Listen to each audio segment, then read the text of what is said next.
화요일 새벽 예배하시는 여러분들 위해 하나님의 크신 은총이 함께 하시기를, 역사 응답이 충만하기를 주의 이름으로 축원합니다. 아멘. 예수님의 산상수훈이 5장부터 길게 이어집니다. 1절부터 12절까지 일명 팔복이라고 말하는 그 말씀은, 상세한 내용들은 우리 금요성령 집회 때 예수님의 행복선언이라는 그 주제를 가지고 한 절 한 절씩 다 보기 때문에 그 상세하게 심령이 가난하다는 의미, 그리고 애통하다는 또는 이런 그런 상세한 내용들은 오늘 하지 않고요. 이미 궁일이 여기는 자까지 봤으니까요. 그 금요성령 집회 설교를 들어보시면 되겠고, 또 계속 앞으로도 몇 주간 이어질 거니까 거기서 보시면 되겠고요. 전체적인 의미 속에서 보도록 하겠습니다. 예수님께서 무리를 보시고 산에 올라가십니다. 이 산이라고 하는 것은 이스라엘 사람들에게 구약적으로는 하나님과 좀 가까워진 곳으로 그렇게 그들의 개념에서 이해를 합니다. 그리고 그 산은 특별히 또 하나님의 계시의 장소 같은 개념으로 이해가 되어서 이스라엘 사람들의 오랜 그 전통 속에서의 사고입니다. 그런 개념이 있고요. 물론 그런 개념 속에서 예수님이 산에 올라가서 이렇게 가르쳤다, 이렇게 됐는지는 알 수 없으나, 이런 그 산에 올라가신 이런 장면들, 이런 것들은 구약 개념 속에서 연결이 된 겁니다. 마태복음 선상에서는. 왜냐하면 모세도 그 돌판을 십계명을 받을 산에 올라가서 받았거든요. 하나님이 산에서 제한받는 분이 아니지만 다 그러한 연속선상에서의 예수님의 위치, 또는 구약과의 어떤 그 구약의 틀에서 이해하는 이스라엘 사람들에게 그런 의미가 제공이 되는 거겠죠, 당연히. 무리를 보시고, 여기서 무리라고 하는 것은 이스라엘을 말씀하는 거죠. 무리를 보시고 산에 올라가신 제자들이 나왔다. 무리와 제자들은 혈통은 같은 이스라엘이고 아브라함의 자손들이지만 구분을 짓는 거죠. 무리는 이스라엘 전체를 말하는 것이고, 제자들은 그리스도 예수님에 의해서 부름받은 사람들이잖아요. 참고로 여기서 말하는 제자는 사도행전상에서 제자와는 좀 다르죠. 여기서 말씀하는 제자는 예수님이 다 뽑아내신 거잖아요. 12이라는 제자를 뽑아내셔서 예수님에 의해서 직책을 받은, 또는 직분을 받은, 또는 신분을 부여받은 믿음의 사람들이죠. 근데 무리는 태생적인 거잖아요. 원래 태어난 이스라엘 무리였지만, 제자들은 예수님께서 다 이렇게 뽑아내셔서 선별하신 사람들인 거죠. 그리고 나서 예수님께서 앉으셔서 강론을 하십니다. 앉았다고 하는 것은 예수님이 랍비 또는 교사, 우리가 지난번에 예수님이 가르치셨다라는 부분에서 이해가 되겠죠. 오늘 본문의 말씀은 예수님께서 그냥 그 입을 열어서 그 여러 수편의 설교 중에 한 편의 설교라기보다는 이 틀 안에 벌써 이 위에 나와 있는 이 서론의 부분에서 굉장한 권위를 부여하는 것이 예수님께서 가르치신 것입니다. 가르치셨고, 진리로서 가르치셨고, 배워야만 하고 알아야만 하고 따라야만 하는 중대한 교훈으로서 예수님께서 당시에 랍비들이 무언가를 가르칠 때 앉아서 가르쳤거든요. 지금 설교는 서서 하지만 원래 가르치는 거 앉아서, 랍비들은 앉아서 가르쳤고, 그러니까 제대로 긴 시간 동안 가르친 거죠. 그런 예수님이 랍비로서, 교사로서 천국의 진리를 가르친 장면으로 본문이 나옵니다. 입을 열어 가르쳐 이르시되, 특별히 교재도 필요 없고요. 예수님 말씀 자체가 권세가 있는 것이죠. 그렇게 해서 산상수훈이 시작을 합니다. 그러면서 심령이 가난한 자는 복이 있나니 천국이, 그럼 복이 있다, 복이 있다, 복이 있다, 일명 팔복이라고 얘기하죠. 8번에 걸쳐서 복이 있다고 선언을 하시면서 쭉 말씀을 하십니다. 자, 우리가 명절이 되면 새해 복 많이 받으세요, 그렇죠? 새해 복 많이 받으세요라고 말을 하는데, 그 복이 뭘까? 한국 사람, 요즘엔 덜합니다만 예전에는 복주머니도 있었고, 숟가락에도 복자가 있었고, 밥그릇에도 복자가 있었고, 복자가 많은데 이제는 복자가 사라진 것 같아요. 그냥 그런 게 다 사라졌고 이제 없는데요. 하여튼 복을 추구하는 민족이었죠. 근데 복이 뭐냐? 복이라고 하는 것은 다 상황적인 거죠. 알고 보면 상황입니다. 몸이 아픈 사람에게는 건강이 최고. 돈을 아무리 주면 뭐합니까? 곧 죽을 건데, 그죠? 돈보다 더 중요한 것은 건강이고, 그런 거죠. 모든 상황 속에서의 다 복이라고 하는 겁니다. 그러므로 영원한 복은 사실 믿음 빼고는 없는 거죠. 오늘 예수님께서 이 복이라고 말씀하신 것들 보면은 심령이 가난한 자, 애통하는 자 복이 있나니, 왜냐하면 천국이, 또는 위로를 또는 땅을 기업으로 그리고 배부를 것이기 때문에 궁일이 여김받을 것이고 하나님을 볼 것이고 하나님의 아들이라 칭함받을 것이고 그리고 또 천국이 그들의 것이다. 이렇게 앞과 끝에가 같죠. 복이 뭐냐? 복은 한마디로 말해서 천국을 그 개별적으로 받는 겁니다. 개별은 둘째, 천국을 받는 것이다. 오늘 본문의 말씀은 4장에 이어지는 말씀입니다. 4장에서 예수님께서 4장 17절에서 그런 말씀하셨습니다. 이때부터 예수께서 비로소 전파하 이르시되, 이때부터 예수님 공생이 끝나고 드디어 이제 갈릴리에서 복음을 전하실 때 그 복음의 시작은 회개하라, 천국이 가까이 왔느니라. 천국이 가까이 왔다. 여러분, 천국이 가까이 오면 그 상황에서 한번 생각을 해보세요. 거기서 천국이 가까이 왔다. 천국은 우리가 또 알다시피 하나님의 나라죠. 우리가 주일날 설교했을 때 하나님의 나라는 조정되지 않는 거잖아요. 그래서 그 조정되지 않는 그 나라, 그 나라의 질서를 뭘로 표현하냐면 본문에서는 의라고 표현하거든요. 의. 보면 의를 위하여 박해를 받은 자는 복이 있나니, 또는 의에 줄이고 목마른 자. 그 의라고 하는 것은 하나님의 나라의 질서입니다. 하나님의 나라의 그 체계요. 하나님의 나라를 의미하는 겁니다. 하나님의 나라의 어떤 포괄적인 그런 이제 질서거든요. 그 질서라고 하는 것은 누구나 지켜야 돼. 대통령도 교통법규 지켜야 되는 거잖아요. 예를 들자면 대통령 모든 국민은 법을 지켜야 되는 겁니다. 하나님의 나라, 천국의 하나님의 나라는 조정되지 않는 겁니다. 누구도 봐주지 않습니다. 그 나라에서 그 나라가 오면 거기에 따르든지 아니면 심판을 받든지, 이제 그게 하나님의 나라인데요. 하나님의 나라가 가까이 왔다는 거죠. 얼마만큼 시간적으로 가까이 왔고 장소적으로 가까이 왔다. 이미 그리스도 예수님 안에서 이미 시작이 된 거예요. 이미 미룰 수 있는 게 아니라 벌써 시작이 돼서 막 오는 겁니다. 이제 벌써 봄이 오듯이, 예를 들자 옵니다. 다가오는 하나님의 나라 앞에서 복이란 뭐냐라고 하는 거예요. 이게 중요한 얘기입니다. 이게 중요한 얘기. 이 서두가 깔리지 아니하면, 이 전제가 깔리지 않으면 복 얘기 아무리 많이 해서 누가 보기에 돈을 많이 벌고 건강하게 머리가 좋고 아무 쓸모 없는 겁니다. 하나님의 나라가 다가온다는 사실 앞에서 그 나라에 관한 것을 자기 것으로 하나도 받지 못하면 그 사람은 하나님의 백성이 아닌 거잖아요. 그러면 하나님의 나라가 왔을 때 하나님의 나라에 들어가지 못하는 것이죠. 그러니까 복이라고 하는 것은, 우리가 예수 믿는 사람도 엉뚱한 얘기 많이 합니다만, 정말 예수 믿는 사람에게 복이 뭐냐면 하나님의 나라가 가까이 온다는 사실 앞에서 그 나라를 들어갈 자격을, 또는 그 나라의 어떤 일부분을 자기의 기업으로, 또는 거기서 다가오는 심판인 거잖아요. 그 나라가 그냥 우리한테 막 다가오는 게 아니잖아요. 분명히 자격 심사가 있는 거잖아요. 우리가 외국 나갈 때 여권으로 또는 비자로 심사하듯이 어느 나라가 그냥 보내줍니까? 다 줄 서가지고 이렇게 다 하잖아요. 하다못해 하나님의 나라는 얼마나 심각하겠습니까? 그 상황 앞에서 과연 들어갈 준비가 안 되면 못 들어가는 거예요. 못 들어가는 겁니다. 하나님의 나라 아니고서는 다른 나라가 없는 거잖아요. 그런 중대한 하나님의 나라가 다가온다는 사실에 직면하여서 거기에서 복은 뭐냐라고 하는 거예요. 거기에 들어갈 자만이 복인 겁니다. 그러므로 세상에서 말하는 복은 엄밀히 말하면 복이 우리가 적어도 복이 아니라는 거죠. 우리가 적어도 믿음이라는 이 상황을 믿는 거잖아요. 그냥 예수를 믿는 게 아니라 예수님이 시작하시고 가져오신, 또 그분이 이미 예고하시고 선언하신 하나님의 나라가 온다는 사실 앞에서의 믿음인 거예요. 이 상황을 인정하고 거기에 맞춰서 끼어 있어서 그 상황을 준비하는 게 믿음 생활이죠. 단순히 이 땅에서의 윤리의 보강이 아니지 않습니까? 차원 높은 윤리가 아닌 거잖아요. 안 믿는 사람들보다 우리가 더 높은 어떤 고상한 윤리, 이런 얘기가 아닌 거라는 거죠. 엄연한 사실, 다른 사실이 온다는 그 상황 앞에서 무엇이 복이냐? 거기에 맞춘 사람이 복이에요. 그래서 천국이 그들의 것인, 천국, 그러면 천국 위로, 또는 기업, 배부름, 궁일이 여김받음, 하나님 볼 것이 하나님의 아들이라, 다 뭡니까? 주관적이든 객관적이든 아니면 은혜적이든 간에 다 일일이 설명하기는 깁니다만, 어쨌든 천국의 합한 자로서 인침받은 사람이 복받은 사람이다 라는 거죠. 천국은 하나님의 나라죠. 위로를 받을 것입니다. 하나님이 진짜 불쌍히 여기서 위로 여기고 싶은 거예요. 위로는 가까이 데려다 오는 거잖아요. 위로를 저기다 놓고 시킵니까?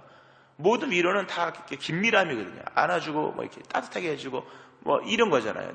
나의 온도를, 나의 감정을, 나의 마음을. 그 위로는 먼 게 아닙니다. 위로는 가까이 있어야 위로이잖아요. 하나님이 위로를 준다는 거죠. 얼마나 하나님 품에 안기는 거죠. 그런 위로를 주고 또 땅을 기업으로 받는다. 네 땅 받는 거죠. 이건 네 땅이야. 그죠? 대한민국의 땅이 얼마나 넓습니까? 뭐 작다 하지만 뭐 땅이 넓더라고요. 그러나 내 땅이 없는 거잖아요. 그러나 우리 텃밭이든 뭔 땅이든 발붙일 곳이 있으면 그게 내 나라가 되는 거지 않습니까? 그런 거예요. 소유권도 인정이 되고. 배부를 것입니다. 영원한 배부를 말하는 거죠. 만족을. 영원한 배부는 뭡니까? 이 천국이잖아요. 이 땅의 것은 밥은 한 끼만 먹으면 3시간 뒤에 소화가 되고 돈은 잠깐 있다 없어지고 이 세상의 많은 소유는 한 70, 80년 되면 없어지더라고요. 명절 때 옛날 사진을 봤는데 50년, 1970년대 사진이 있더라고요. 교회 사진. 지금 한 명도 없더라고요. 거의 없어요, 거의 없더라고요. 뭐, 이제 계신 분들은 다 이제 고령의 할아버지, 할머니 되셨고. 잠깐인 거죠. 배부르지 않은 거예요. 또다시 죽을 때 아무것도 아니구나, 이렇게 돼요. 천국은 뭡니까? 영원히 배부른 거잖아요. 또 궁일이 여김 받을 것입니다. 이거 지난주 금요기도 때 얘기했죠. 마지막 심판 때에 인간이 심판을 통과할 수 있는 방법은 하나님의 궁일밖에 없습니다. 하나님의 궁일로 심판에서 패스되는 겁니다. 그래 궁일이 여기지 않으면 궁일이 여김 받지 못합니다. 궁일이 여기지 않는 사람에게는 궁일 없는 심판을 받는 야고보서 2장에 나오죠.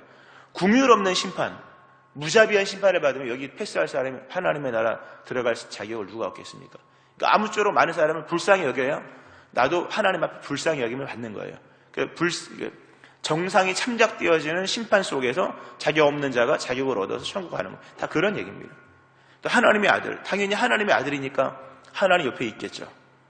천국이 그들의 것입니다. 앞부분에 나와 있는 것과 동일한 정리가 되어 있는 거죠. 다가오는 하나님의 나라 앞에서 복이라고 하는 것은 여러분 하나님 나라 들어가는 겁니다. 이것 말고 다른 게 없다는 것을 명심하셔야 됩니다. 세상에서 말하는 잠깐의 복은요, 다 지나고 없어지는 겁니다. 정신을 똑바로 차려서 무엇이 복인지에 대한 이해를 다시 잡아야 됩니다. 이 본문이 그거를 강력하게 말씀을 하고요. 동시에 이 본문의 말씀은 복이라고 하는 것은 이제 하나님의 나라에 참여를 약속받은 거예요. 그래서 행복선언과 동시에 이제 구원선언이거든요. 다 구원받은 거잖아요. 그러니까 구원이 가장 큰 복이요. 이것을 선언받는 것, 이미 선언받는 게 복이죠. 근데 여기서 중요한 것 중에 하나는 팔복에 관한 말씀을 하면서 천국이 너희 것이다, 위로가 너희 것이다, 기업이 너희 것이다, 배부를 것이다, 이 등등등 8가지 말씀을 그냥 하시면 참 좋겠는데 앞부분에 인간의 태도와 자세에 대한 것이 나옵니다. 그러니까 천국을 받은 사람이 복받은 사람이고 위로를 얻은 사람이 복받은 사람이요, 기업으로 받은 사람이 복받은 사람이요, 그리고 배부름 궁휼히 여김 받은 하나님을 보고 하나님의 아들 다 복이죠. 근데 이 모든 복을 누가 받느냐 할 때 다가오는 하나님의 나라 앞에서 거기에 상응하는 자세와 태도와 삶을 살아가는 사람들만 받는 겁니다. 중요한 얘기입니다. 무엇이 복인지 배웠죠, 좀 전에. 당연히 천국 받는 거, 하나님의 얼굴 보는 거. 눈 떴더니 지옥이 아니라 하나님이다. 이게 대단한 거죠. 바라는 건 진짜 그거밖에 없는 거죠, 알고 보면. 근데 누가 그러한 복을 받느냐 할 때, 그것이 온다는 사실을 알고 거기에 상응하는 삶의 자세와 태도를 가지고 살아가는 사람입니다. 그냥 막 살다가 천국 간다고 생각하다가는요, 그냥 큰일 납니다, 진짜. 심각한 문제죠. 심각한 문제. 복음과 하나님의 나라, 복음만 알 뿐, 하나님의 나라에 대한 개념은, 예수를 믿는 건 당연히, 믿으면 가는 거 너무나 당연하겠지만, 그 믿음이라는 조건이 성립되는 것은 쉬운 건 아니더라고요, 성경에서. 믿으면 다 구원을 받는 건 맞습니다. 그러나, 과연 믿음이라는 게 무엇이냐라는 부분으로 들어가면 보다 긴밀한 얘기가 나오고, 오늘 예수님께서 본문 속에서 말씀하신 것이 심령이 가난한 사람이 천국을 받는 거예요. 심령이 가난한 사람, 그리고 애통하는 사람, 온유한 사람, 의의 주를 목마른 사람, 궁일이 여긴 사람, 마음에 청결하고 화평하게 하고 또 의를 위해 박해를 받는, 다 예수님의 삶이죠. 다 예수 그리스도의 모습이었다는 거죠. 하나하나 다 귀한 거지만 일일이 다 설명하지 않을 때 천국을 준비하면 다 이 자세가 나옵니다. 이거는 자기 수련이 아닙니다. 이건 그냥 상황 속에서 그렇게 되어지는 겁니다. 불이 나면 다 뛰어나가게 되어 있습니다. 그건 노력입니까? 아니죠. 불이 났다는 걸 알고 있으면 누구나 다 뛰어나갑니다. 뛰어나갈 때 집에 있는 챙겨나갑니까? 안 챙겨나가거든요. 그냥 다 심지어 옆방에 누가 있는지도 모르고 뛰쳐나가잖아요. 그런 겁니다. 다가오는 상황을 절실히 이해하고 그 상황에 맞는 태도로 살아가면 심령이 가난한, 애통한, 온유한 다 이런 것들이 이제 나오게 된다는 거예요. 과연 우리의 삶 가운데에 다가오는 하나님의 나라 앞에서의 이 절박함, 거기서 나오는 자세와 태도가 있느냐라고 하는 거예요.